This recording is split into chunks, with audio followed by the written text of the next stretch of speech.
Sometimes in my childhood, my paintings ventured beyond my own reality and began to complement the realities of others more.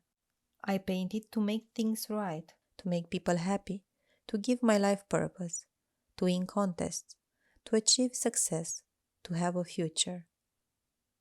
This having success never made sense, neither then nor now. It's one of those abstract and dry expressions that convey nothing but dry control and anxiety. In early childhood, absolute freedom and the infinite potential to create and recreate worlds, to perceive and understand what I was, what I had, what I felt, and what I observed were my driving forces.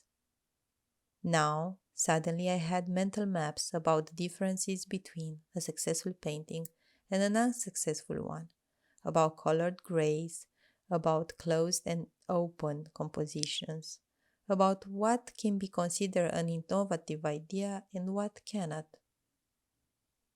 It was as if at the beginning I had been an apple blossom turning into fruit, growing larger but having the same essence.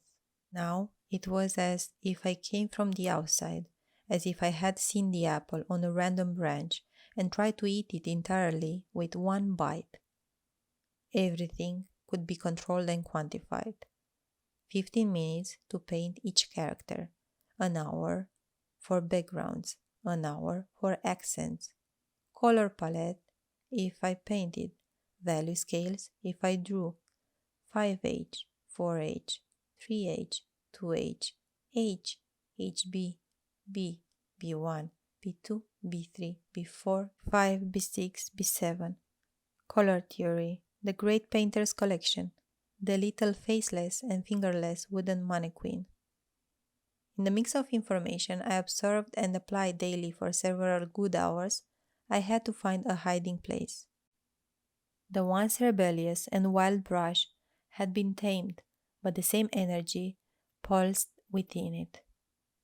I hid in the details, in a delicate shade of blue, in a surprising contrast, in an unexpected structure, in looking through the fruit from a still life with three objects. I also hid on glass, where although bound by Zwade, the models for painting glass icons, and Kanwane, I could think in mirrored worlds, in changing realities, in illusions, where I had to feel the materiality and coldness of the glass and balance it with color and transparency. You react to transparency with transparency, to water with water. Alchemy. Perhaps with glass, I had the most intimate moment of all the mediums I worked with.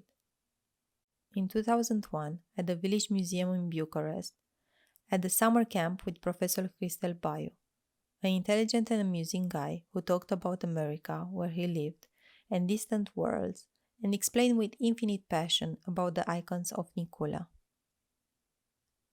I reached into my bag to take a piece of glass, but I didn't look before, and I inserted my hand a bit too deeply and a bit too quickly.